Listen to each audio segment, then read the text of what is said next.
गृहमंत्री जी, monsoon session में हमने देखा कि विपक्ष ने आप पर भी आरोप किया कि आप भी जेल गए थे, आप पे भी आरोप हुआ था। तो जब उन्होंने ऐसा कहा, आपने कहा कि मुझे नैतिकता के बारे में कांग्रेस से नहीं सीखना, उस बारे में आप बताएंगे हमें कुछ? जरूर बताऊंगा। मैंने इसलिए कहा था कि मेरे पे आरोप लगा और जैसे ही मुझे समन आया, अरेस्ट छोड़ दीजिए, सीबीआई ने मुझे समन किया, मैंने दूसरे ही दिन इस्तीफा दे दिया था। अरेस्ट तो मेरी बाद में हुई। जैसे ही सीबीआई ने मुझे समन किया था, मैंने दूसरे ही दिन इस्तीफा दिया था और केस चला और केस में जजमेंट भी आया कि ये पॉलिटिकल वेंडेटे का केस था और मैं पूर्णतया निर्दोष हूं। पर वो तो बाद में आया था ना? 1 सेकंड सुनिए ना। हाँ। 1 सेकंड, वो जजमेंट बाद में आया। बेल मेरी पहले हो गई थी, बेल मेरी पहले हो गई थी और वो जजमेंट ऐसा आया कि कंप्लीटली पॉलिटिकल वेंडेटा के केस है, कहीं पर दूर दूर तक मेरा इस केस में इन्वॉल्वमेंट नहीं है और मुझे शंका के आधार पर बरी नहीं किया गया था। मेरे सामने के केस को खारिज किया गया था और मुझे बेल मिल गया था 96वें दिन पर। फिर भी मैंने फिर से शपथ लेकर गृह मंत्री नहीं बना था। इतना ही नहीं, जब तक मैं कंप्लीटली मेरे सामने के सारे आरोप क्वाश नहीं हुए, तब तक मैंने किसी भी संवैधानिक पद पर शपथ नहीं ली थी। तो मुझे क्या विपक्ष नैतिकता के पाठ पढ़ाता है? इन लोगों ने इंदिरा जी के समय में प्रयास किया कि प्रधानमंत्री को शील्ड किया जाए और आज भी ये प्रयास कर रहे हैं कि अगर कभी जेल में जाना पड़े तो हम आराम से जेल से सरकार बनाएंगे, जेल को सीएम हाउस पीएम हाउस बनाएंगे और वहां जाकर डीजीपी जेल से ऑर्डर लेंगे, चीफ सेक्रेटरी जेल से ऑर्डर लेंगे, भारत सरकार के कैबिनेट सेक्रेटरी जेल से ऑर्डर लेंगे, भारत सरकार के गृह सचिव जेल से ऑर्डर लेंगे। इस तरह से देश चलेगा। और ये कल्पना ही मैं तो, मेरी पार्टी और मैं दोनों सिरे से खारिज करते हैं कि जो व्यक्ति बैठा है इसके बगैर इस देश का शासन नहीं चल सकता और इससे किसी का भी बहुमत पार्लियामेंट में या विधानसभा में प्रभावित नहीं होगा। एक सदस्य जाएगा, आपकी ही पार्टी के दूसरे साथी सरकार चलाएंगे और आप जब जमानत प्राप्त कर लोगे तो आप आकर फिर से शपथ कर सकते हो। इसमें आपत्ति क्या है? अमित शाह जी, आप बार बार जुडिशरी का हवाला देते हैं, लेकिन उस वक्त भी जस्टिस आफ्ताब आलम आपके घर आए थे आपसे सिग्नेचर लेने के लिए कि आप गुजरात से बाहर चले जाएंगे। ना, ऐसा नहीं हुआ है। आफ्ताब आलम साहब कभी मेरे घर पे आए नहीं है, ऐसी जरूरत भी नहीं पड़ी है। इन्होंने यहाँ रविवार के दिन स्पेशल कोर्ट बिठाकर मेरी बेल एप्लीकेशन को सुना और रिजेक्ट किया। ना, रिजेक्ट नहीं किया। इन्होंने कहा कि मुझे लगता है कि अमित शाह गृह मंत्री रहे, वो साक्ष्य को प्रभावित कर। तो मेरी जो वकील थी, इन्होंने कहा कि आपको अगर ये भय है तो जब तक बेल एप्लीकेशन डिसाइड नहीं होता हमारे क्लाइंट गुजरात के बाहर रहेंगे। वो मैंने स्टेटमेंट किया है। 2 साल आप बाहर रहे? हाँ, 2 साल में बाहर रहा, निश्चित रूप से बाहर रहा, क्योंकि 2 साल भारत के इतिहास में कभी भी किसी की बेल एप्लीकेशन 2 साल नहीं चली है। आलम साहब की कृपा से मेरी बेल एप्लीकेशन 2 साल चली, ज्यादा से ज्यादा बेल एप्लीकेशन 11 दिन तक चली है। आपने उस वक्त पहले भी जिक्र किया था अडवाणी जी के ऊपर कि उन्होंने भी इस्तीफा दिया था। जी, कहा था अडवाणी जी ने इस्तीफा दिया था। ढेर सारे हमारे कार्यकर्ता, मदन लाल खुराना वगैरह सारे, सभी ने दिया था कि जब तक, अरे अभी हेमंत सोरेन जी ने दिया था। ये तो एक नया संस्कृति आया अभी। विगत 2 साल पहले ऐसा केस ही नहीं था कोई। सभी लोगों पर आरोप लगते थे, सब लोग इस्तीफा दे देते थे, बरी होकर राजनीति शुरू करते थे। तमिलनाडु के कुछ मंत्रियों ने इस्तीफा नहीं दिया, दिल्ली के मंत्री और मुख्यमंत्री ने इस्तीफा नहीं। और अगर इस तरह से इस समाज जीवन का, नैतिकता का स्तर आप राजनीति का और समाज जीवन का नीचे ले जा रहे हैं, इससे हम सहमत नहीं हैं। और अगर मैं अब पूछता हूं, आप मुझे पूछ रही हैं, तो लालू जी के वो ऑर्डिनेंस फाड़ने का, लालू जी के बचाने के लिए जो ऑर्डिनेंस मनमोहन सिंह लाए थे, वो ऑर्डिनेंस को फाड़ने का राहुल गांधी का औचित्य क्या था? अगर उस दिन वो मोरालिटी थी तो आज नहीं है क्या? क्योंकि आप लगातार 3 चुनाव हार चुके हो। मॉरालिटी के स्टैंडर्ड्स चुनाव के जय पराजय के साथ जुड़े नहीं है। मॉरालिटी के स्टैंडर्ड सूर्य और चंद्र की तरह हमेशा अपनी जगह पे स्थिर रहने चाहिए। तो क्या आप कह रहे हैं कि राहुल गांधी कॉम्प्रोमाइज हो गए हैं आरजेडी के लिए? नहीं, मुझे कहने की कहाँ जरूरत है। उनके दो चीजों को वो कैसे जस्टिफाई करेंगे? मैंने तो आज पूछ लिया, आप इनका इंटरव्यू कर पूछ लो उनको। तो आपके जो एनडीए के जो पार्टीज हैं, क्या वो सब सहमत है इस जी सर, बिल को लेकर? सब चंद्रबाबू नायडू, नीतीश कुमार सब सहमत है। सब आप पर इस मॉनसून सेशन में वो इतने आगे तो नहीं आए आपको डिफेंड करने के लिए, आप अकेले नजर आए। नहीं, आगे आने का मौका ही नहीं आया, बहस ही नहीं होने दी। जब जेपीसी होगी, जब बहस होगी और फिर पार्लियामेंट में बहस होगी तो सभी दल अपना अपना पक्ष रखेंगे। फिर आप पर पर्सनल अटैक हुआ, माइक हाथ में पकड़ा। देखिए, पार्लियामेंट किस तरह से चलनी चाहिए वो अकेला सत्ता पक्ष तय नहीं कर सकता।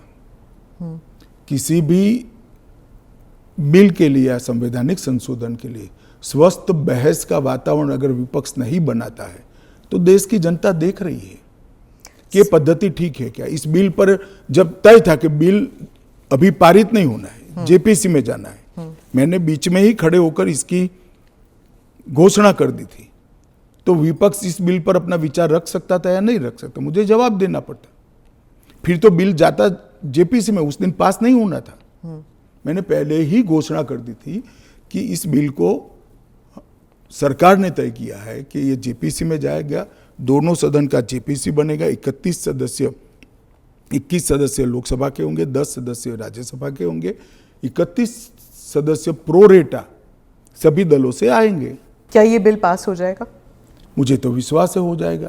कांग्रेस पार्टी में ही और विपक्ष में ही कई लोग ऐसे निकलेंगे जो मॉरालिटी का सपोर्ट करेंगे, मॉरल ग्राउंड को बनाए रखने के लिए सपोर्ट करेंगे। और कब तक, कोई सीमा है, टाइम फ्रेम है? ये जेपीसी के अध्यक्ष जो बनेंगे उस पर निर्भर होगा। वो जब चर्चा समाप्त करेंगे तुरंत हम तो अगले सप्ताह में ले आएंगे। ऑपोजिशन कहती है कि जो पार्लियामेंट के अंदर सीआईएसएफ को लगाया गया है, इसकी वजह से लेजिटिमेट प्रोटेस्ट नहीं हो पा रहे और वो फोर्सिबली लोगों को बाहर किया जाता है जब प्रोटेस्ट करते हैं तो वेल ऑफ द हाउस से। पहली एक बात की स्पष्टता आप समझ लीजिए, पार्लियामेंट के अंदर कोई भी फोर्स पार्लियामेंट की और गृह के अंदर सदन की सुरक्षा में वो स्पीकर के अधीन होती है। इसमें फोर्स का महत्व नहीं होता है। पहले भी दिल्ली पुलिस के जवान थे, अब सीआईएसएफ मार्शल्स थे ना पहले। तो वही मार्शल्स होते हैं, आज भी मार्शल्स ही है। वो जैसे ही संसद की सुरक्षा विंग में आते हैं वो सीआईएसएफ या दिल्ली पुलिस के जवान नहीं रहते, वो मार्शल माने जाते हैं और वो स्पीकर के तहत होते हैं। मार्शल सदन के अंदर तभी प्रवेश करते हैं जब स्पीकर उनको ऑर्डर करे। एक बात, ये जो बदलाव हुआ है वो एक बड़ी दुर्घटना हुई थी। कुछ वामपंथी लोगों ने संसद के अंदर स्प्रे किया था, कलर स्प्रे किया था। उस वक्त लोकसभा स्पीकर ने एक कमेटी बनाई और वो कमेटी में गृह सचिव भी थे, लोकसभा के सेक्रेटरी जनरल थे, राज्यसभा के सेक्रेटरी जनरल थे और कई लोग थे। उन्होंने मिलकर ये तय किया कि किसी न किसी एक सीएपीएफ ने स्पेशल संसद की सुरक्षा के लिए ट्रेनिंग किया हुआ एक दस्ता बनाया जाए, जो दस्ता संसद सभ्यों की गरिमा, पार्लियामेंट्री प्रोसीडिंग की गरिमा और संसद की सुरक्षा तीनों का समायोजन कर काम कर पाए।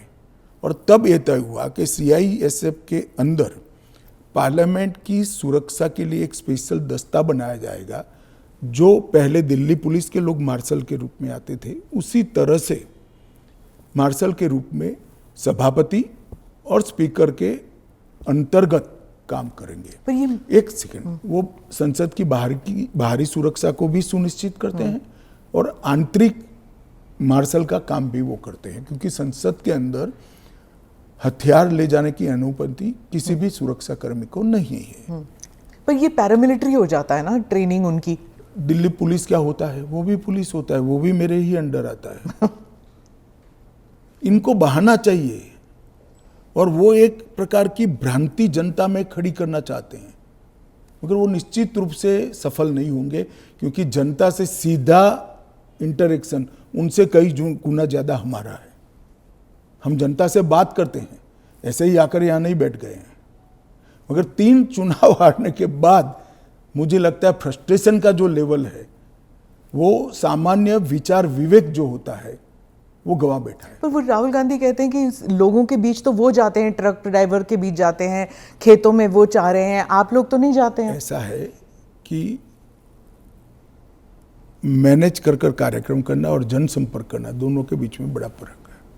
जब बिल्स की बात हो रही है और पारदर्शिता की बात हो रही है, तो मैं वाइस प्रेसिडेंट इलेक्शन पर आऊंगी, पर उससे पहले पूछूंगी कि धनखड़ साहब के साथ क्या हुआ था।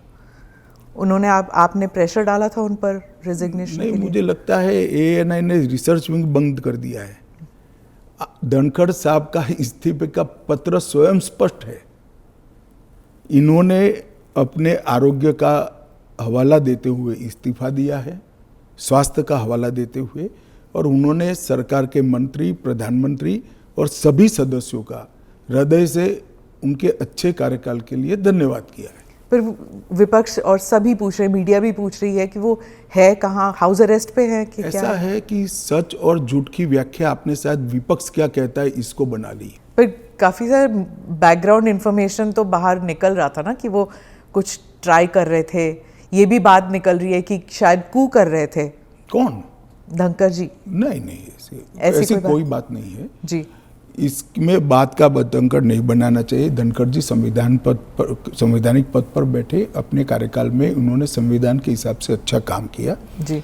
इनकी निजी स्वास्थ्य की समस्या के कारण इन्होंने इस्तीफा दिया है। हाँ। इसको ज्यादा खींचकर कुछ ढूंढने का प्रयास नहीं करना चाहिए। देखिए, देश में बहुत सारी पॉजिटिव स्टोरीज हैं, हमेशा इस तरह की स्टोरी के पीछे नहीं लगना चाहिए। जो NDA के जो वाइस प्रेसिडेंट कैंडिडेट है, कहा जाता है कि आपने उन्हें इसलिए पिक किया क्योंकि बीजेपी जो है अब तमिलनाडु में अपना खाता खोलना चाहती है, इसलिए।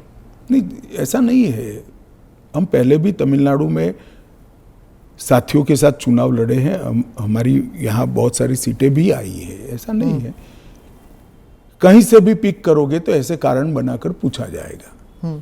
उपराष्ट्रपति का प्रत्याशी दक्षिण से आना इसलिए स्वाभाविक है क्योंकि पूर्व से राष्ट्रपति थी, पश्चिम और उत्तर से प्रधानमंत्री जी थे, तो दक्षिण से आना बड़ा स्वाभाविक है। अब आए हैं, इसको इस दृष्टि से नहीं देखना चाहिए।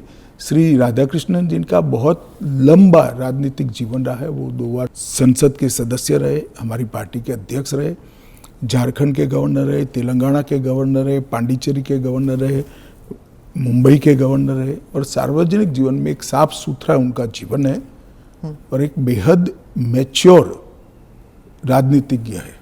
तो कई सारे एक्सपर्ट्स कह रहे हैं कि उनका चुनाव ये भी है कि वो आरएसएस के साथ उनका कनेक्शन है, इसीलिए। ये तो ढेर सारे लोग, प्रधानमंत्री जी स्वयं का आरएसएस के साथ कनेक्शन है। धनखड़ जी का नहीं। अरे सुनिए ना, मेरा भी है। तो हम लोगों का चयन देश ने इसलिए किया है कि हम आरएसएस से है। आरएसएस के साथ कनेक्शन होना कोई माइनस पॉइंट है क्या? आप बताइए।